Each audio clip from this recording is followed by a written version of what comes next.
Well, folks, Donald Trump just killed a program that was bringing high-speed internet to rural America because it had the word equity in it. That's right.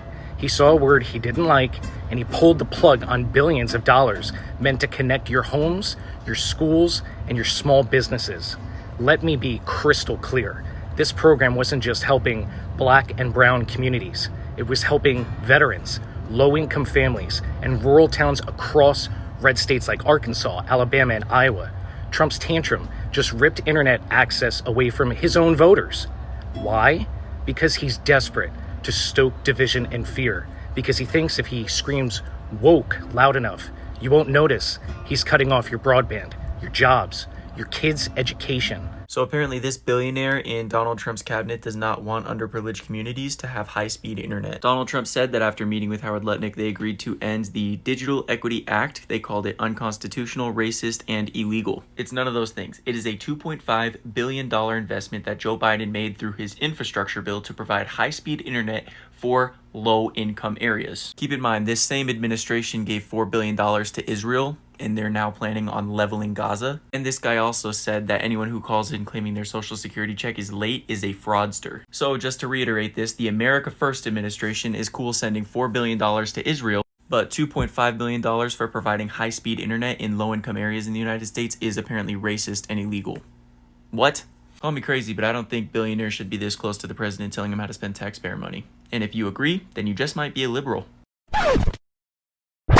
The digital divide is ruining students' educational outcomes. How bad are you saying? It's pretty bad. While some students transitioned seamlessly to online schooling last year, tens of millions of others struggled to keep up because of a lack of a computer or broadband internet connection at home. Now, the average student is at risk of losing half their progress in math and a third of their progress in reading last year because of that disparity. The proportion of students affected by a lack of broadband internet is much higher in rural communities and communities of color too. Oh, there's a big surprise! The most cited reason why these communities can't connect? Affordability and access. This makes it clear that there is a digital divide, right, between students, and we saw this during the Panini.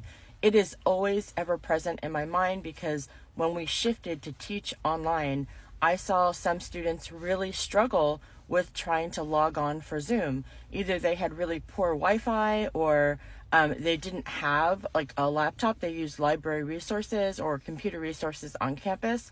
And so they were trying to log on from their phone. And so like this is something that I really think about when I want to offer online resources. Like, do they have access? And I do have videos, right, when I teach online async. But even another educator on here made a comment about how they aren't able to make as many videos because the students that they have may not have the access to watch lengthy videos. So, you know, I don't know what the answer to this is. Obviously, in some schools, they give the kids Chromebooks, right? So that gives everybody the same access. But that doesn't mean that they have the same sort of Wi-Fi connection. I don't know if you remember seeing there were news articles of some kids who didn't have Wi-Fi at home. So their parents during the Panini took them to like Taco Bell or something. And they were sitting out in the parking lot trying to log on for online school. And yeah, so anyways, I don't know what the solution is. I try to make it as accessible as possible. But I do know that there are limitations of what we can do. And I don't know what the solution is. And now, back to our regularly scheduled program. So let's talk about the Digital Equity Act. That is an act that provides internet to rural red states for people that cannot afford the internet. Well, Doge saw that act that Joe Biden enacted, and it had the word equity in it. They eliminated the program. So they will be eliminating help with the internet for almost all the red states. Yeah, they're going to eliminate that program and make sure that people in red states that needed help with internet are now going to not have that program anymore. Because equity is bad for white tea people. And now They've eliminated the program. So all the people that were giving help with their internet in the red states are now going to lose their help with their internet. We're going to win so much, you may even get tired of winning. And you'll say, please, please, it's too much winning. We can't take it anymore. So we're ranked number 40 out of 40 schools, right?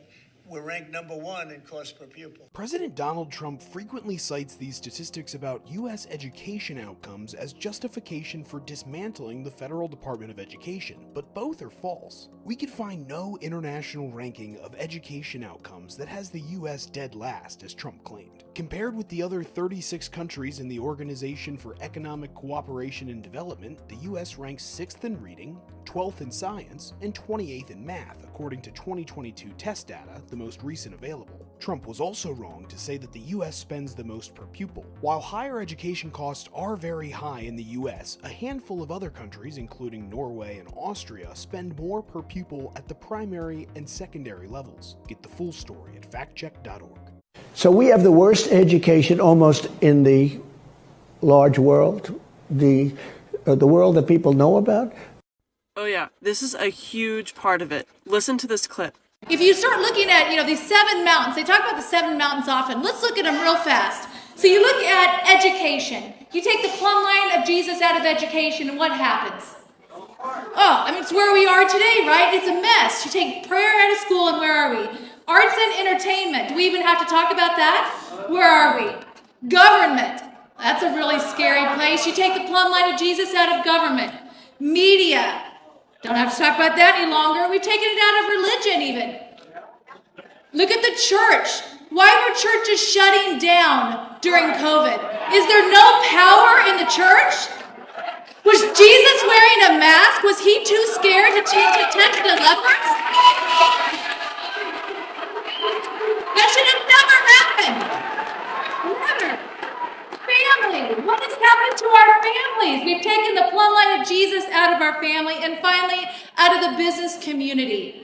Well, there is power in prayer. And when we come together and we say no more, we are going to get down on our hands and knees. We're going to link arms and we are going to pray for our country. We're going to pray for our president. A lot of people ask me, why is it that so many poor Southerners support these rich assholes that just keeping them down? Like Republicans, Trump, MAGA. Like the majority of the MAGA cult and followers is a lot of Southern people. And I'm sorry. And I'm going to tell you the reason. And it's not a nice reason, but it's the truth. And I can't help it.